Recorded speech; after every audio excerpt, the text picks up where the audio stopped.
God bless you. This is part one of a three-part study on astronomy and the Bible. It combines some of my favorite things: astronomy, history, and theology. I believe God has revealed His glory in the stars. I believe God has presented His plan of salvation in the stars. But for some, this is confusing. It's a little like the chicken and the egg. What came first? What came first? The Jesus story as presented in the Gospels, or Greek, Egyptian, and Assyrian mythologies? This actually is an issue. For example, hundreds of years before the birth of Jesus, the Greeks wrote down this story, a story that they saw depicted in the stars. It's about Orion, who is the son of a mighty god. And because he has a great love for the Pleiades, which is a cluster of 7 stars, Orion embarks on a great journey. And while on this journey, he walks on water, and he shows himself to have dominion over the lake of fire. And he fights and then overwhelms the evil beast. In this battle, he is bruised on the heel, but ultimately he overcomes by destroying the beast on the head. Well, that sounds a little like the Jesus story, who is the Son of God, who embarks on a journey from heaven and walks on water and shows himself to have dominion over the lake of fire. He fights evil and is bruised on the heel, which is a prophetic reference to what happened to Jesus on the cross. He was bruised on the heel, but ultimately he overcame and wounded Satan on the head. Now remember, the Greek story predates the writing of the Gospels by hundreds of years. So did Jesus somehow mimic or plagiarize aspects of Greek mythology? Or is there a much older prophetic story that predates the Greek story? I believe the truth is Jesus did not mimic the Greek story. The Greeks corrupted an older prophetic story. And that older story, which is prophetic and true, is the story, the prophecy that Jesus fulfilled. In the beginning, God said, "Let there be light." God created solar systems, planets, stars, galaxies, and more. What we know about the mysteries of space and creation is only a fraction of what there is. From the dawn of human history, individuals have looked up at the stars, have seen pictures in the stars, told stories about what they saw in the stars. Satan knew that our eyes are constantly drawn up toward the heavens, so he led in the creation of mythologies, and through false teachings, he hoped that humanity would not see the truth that is revealed in the heavens. I believe that in the beginning, before astronomy was corrupted by astrology, inspired celestial stories were given to man by God as kind of a prophetic message revealing God's love, humanity's need, Satan's wrath, and the Messiah's ultimate victory. God's story of salvation is written in the stars. Psalm 19 is true. The heavens declare the glory of God. In Genesis chapter 1, verse 14, we read, "And God said, Let there be lights in the firmament of the heavens, to divide the day from the night, and let them be for signs, and for seasons, and for days, and for years." Genesis 1:14 notes that there are signs in the heavens. The celestial movements have more than just one purpose. They more than just announce the new year or the new month or the new day. They announce or point to a great truth. Job 38, verses 31 through 33. "Canst thou bring forth Mazzaroth in his season? Knowest thou the ordinances of heaven?" Note here that the ancient star chart is called by its Hebrew term Mazzaroth, rather than its modern term zodiac. The word zodiac comes from the Greek word zodiakos, and it means a circle of animals or creatures. The ancients saw celestial constellations as a wheel that circled or rotated around the earth. Job 26 references the constellations as pillars of heaven. He writes, "By God's Spirit he has garnished the heavens." Garnished with what? With the constellations. And he writes that these are part of his ways. That is, they point to a great spiritual truth. There are 12 major constellations. There are many smaller constellations, but there are 12 major constellations. And each of these 12 major constellations have 3 associated constellations. These 3 smaller associated constellations are sometimes called decans or sidereal pieces. God has presented the salvation plan in these 12 constellations and their 36 associated sidereal pieces. The story begins with the constellation Virgo. Virgo is a constellation that appears prominently in the fall. It is associated with the beginning of the Hebrew year.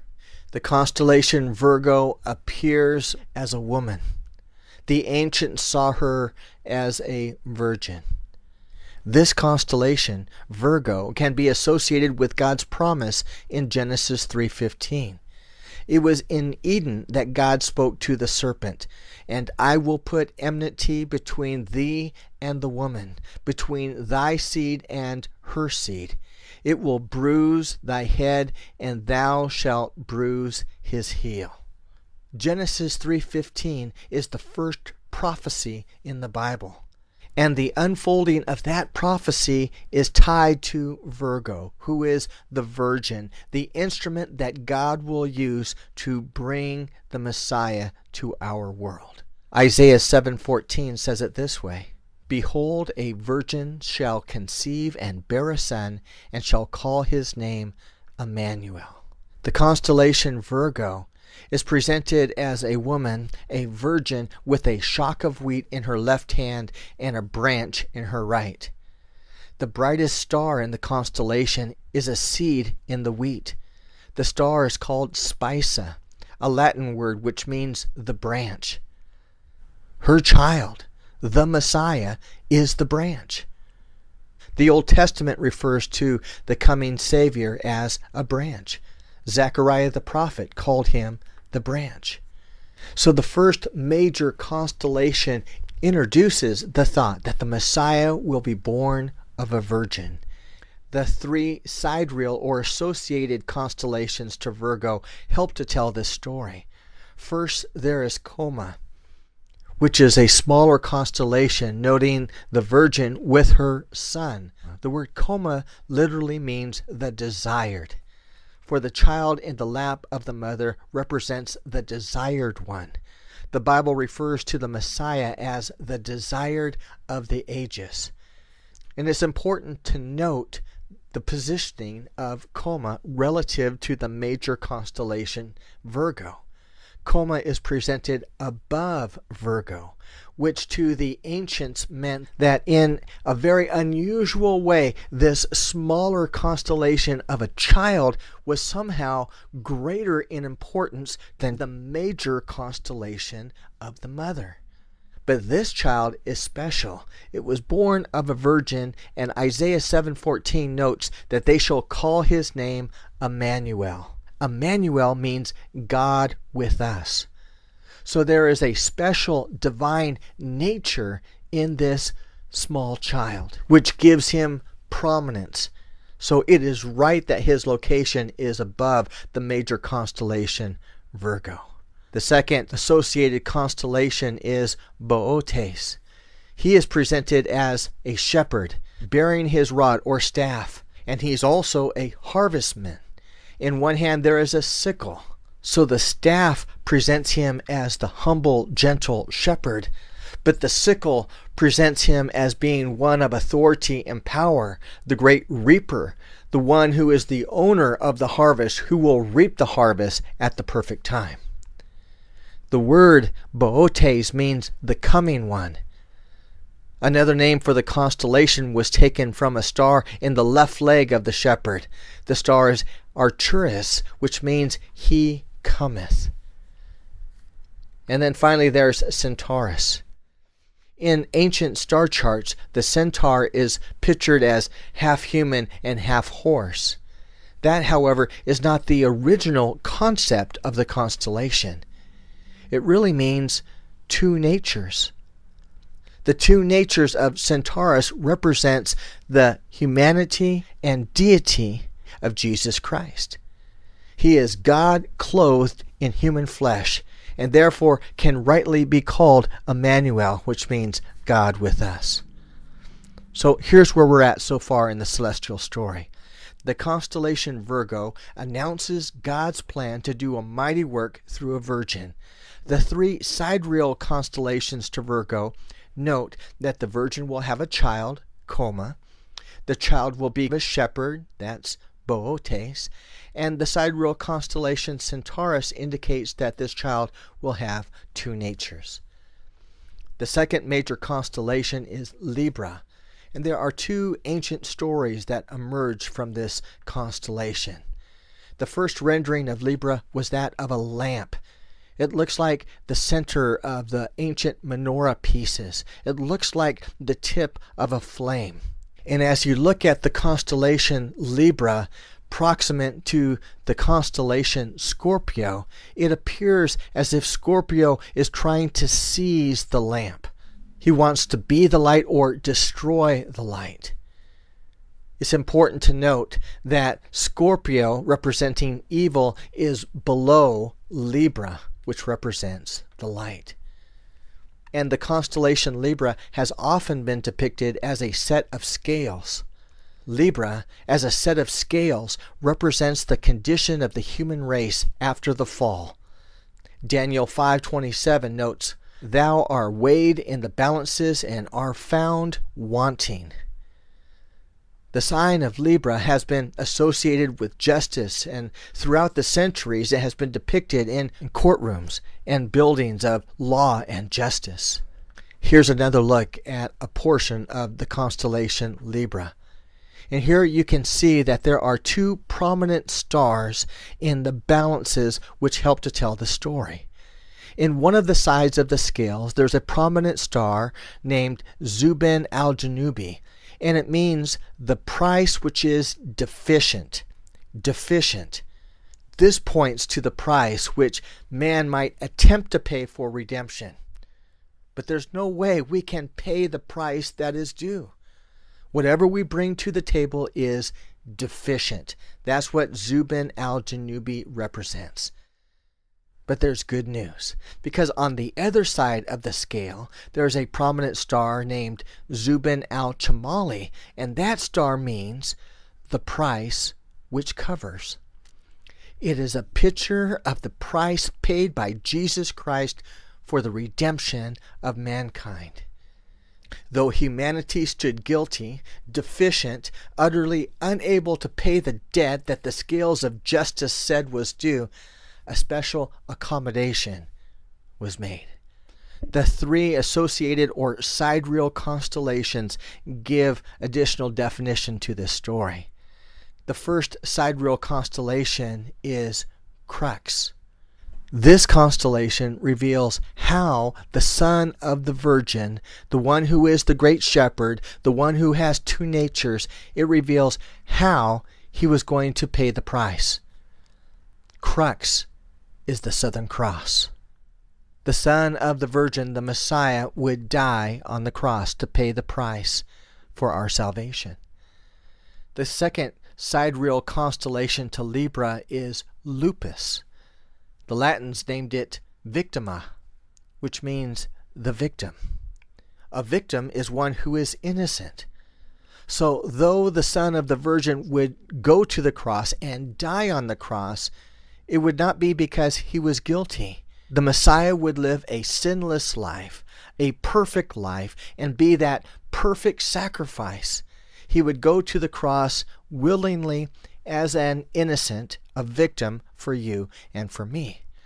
And the third associated constellation to Libra is the Corona Borealis. It is the northern crown. It's a beautiful semicircle of a half a dozen prominent stars in the northern hemisphere. So here's what the three sidereal constellations to Libra communicate.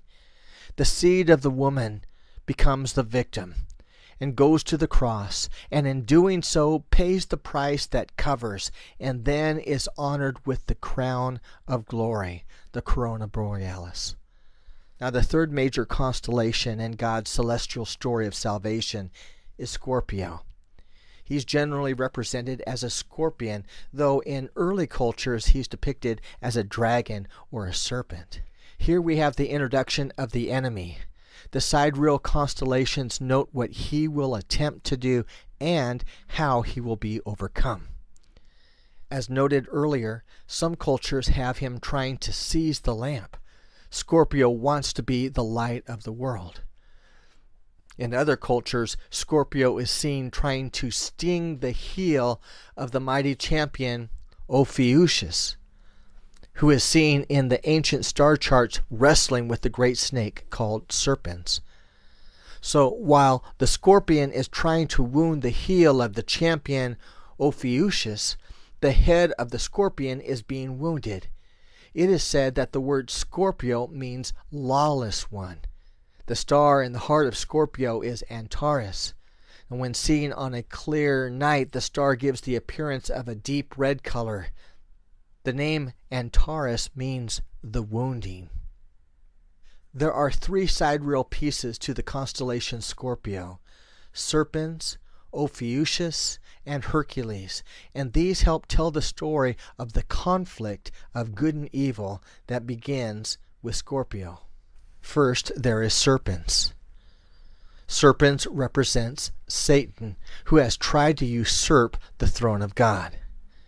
He is seen here in this star chart trying to grab the northern crown, but he cannot do so because he's being held back by the champion Ophiuchus. Ophiuchus, the champion, is obviously a view of Christ who restrains and overcomes evil.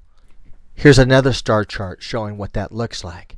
While the scorpion is trying to wound the heel of the champion Ophiuchus, the hero Ophiuchus wounds the head of Scorpio, it's a reference to Genesis 3:15, and as the head of the lawless one is bruised, the champion holds back serpents, keeping him from obtaining the northern crown.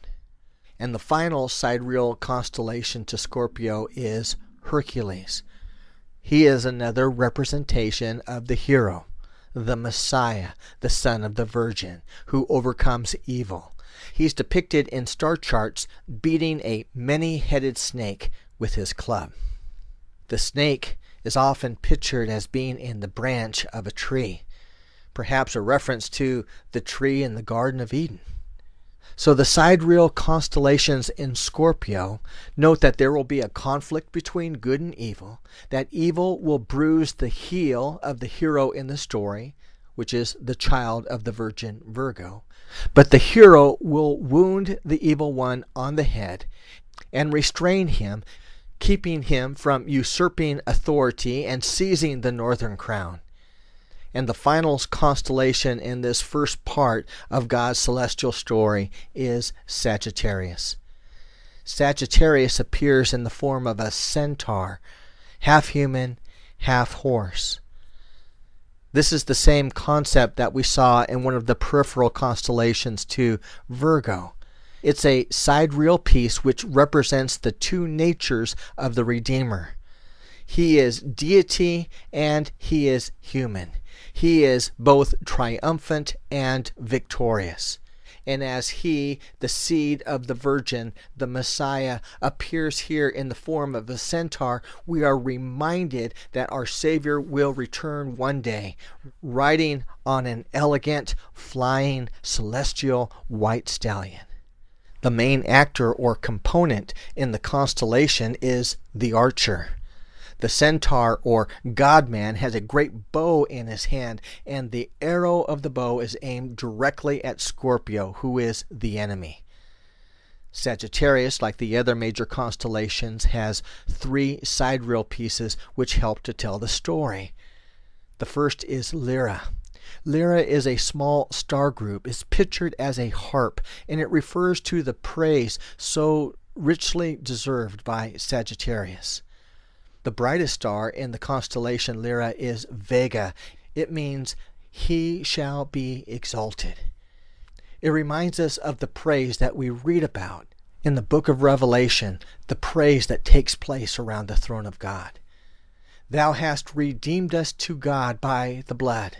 The host of heaven will sing, blessing and honor and glory and power be unto him that sitteth upon the throne and unto the Lamb forever and ever. It's Revelation 5, verses 9 and 13. There's Lyra, the harp, and then there is Aura. Aura appears further to the south. It is the second sidereal piece. It is an altar. And it's interesting to point out that the constellation Aura appears upside down. The extended piece at the bottom of the altar represents the fire of the altar being poured out. This is another way to look at it. So Aura is tipped upside down. Here's another way to look at it. Fire on the altar should never go out. In Leviticus chapter 6, verse 12, for example, we read, the fire on the altar must be kept burning. It must not go out. Every morning the priest is to add firewood and arrange the burnt offerings on it. But again, in the heavens, Aura is tipped upside down. Here's another way to look at it. Here is the view of the bottom portion of the constellation Aura. An altar spilled out with its holy fire spilling out throughout the heavens. From our perspective, it looks like it flows into the beginning point of the Milky Way. And by the way, the word Aura, the name of this upturned altar, it literally means it is finished. There is no more need for a sacrifice of sin because the Messiah has already paid that price. He's covered our debt by becoming the victim and dying on the cross. The final constellation to this story and the final sidereal piece to the great constellation Sagittarius is Draco. Draco is the dragon. This staging of the dragon concludes the first act in the prophetic drama, or God's story of salvation. Draco is a long, winding constellation made up of many stars. These stars wrap around the northernmost part of the hemisphere. It covers about 1/3 of the heavens, and it reminds us of what we read in Revelation chapter 12. There appeared a wonder in the heavens, and behold, a great dragon having 7 heads and 10 horns and 7 crowns upon his heads. And his tail drew 1/3 part of the stars of heaven. Here's another star chart depicting Draco. It's important to note that in the constellation Draco there is a prominent star named Thurbin. And about 4,700 years ago, the great dragon star Thurbin was the northernmost star. It was the polar star, or the North Star. Now, Polaris is the North Star, and Thurbin has fallen from its place. Over the centuries, Draco fell from its lofty position and has been replaced. It reminds us of what we read in Isaiah 14. How you have fallen from heaven, O day star, son of the dawn. How you are cut down to the ground. You who laid the nations low, you have said in your heart, I will ascend to heaven, above the stars of God. I will set my throne on high. I will sit on the mount of assembly in the far north. I will ascend above the heights of the clouds. I will make myself like the Most High. But you are brought down to Sheol, to the depths of the pit. So the first part, or the first act of the great celestial drama, profiles the birth of the Messiah, the reason for his coming to redeem a guilty humanity. He does this by going to the cross as a victim and thwarts the plan of Satan. The first act ends with the dragon in a rage, considering his next move. In the second act of this great story, we see the drama continues through the constellations Capricorn, Aquarius, Pisces, and Aries. These constellations explain not so much the person of the Redeemer, but the result of his redeeming work, particularly in relation to the people who are redeemed, that is, the church. So the first set of constellations profiled his coming. The second set of constellations will profile the work of the church, and the final constellations will profile his second coming. The heavens declare the glory of God. Astrology, mythology may be interesting, but astronomy is true. In a study of the stars, one finds the true, original, prophetic story of God's plan to save humanity. Are you saved? Do you believe the story as presented in the heavens and in the Gospels? Do you know what Jesus has done for you? Have you accepted his gift of salvation?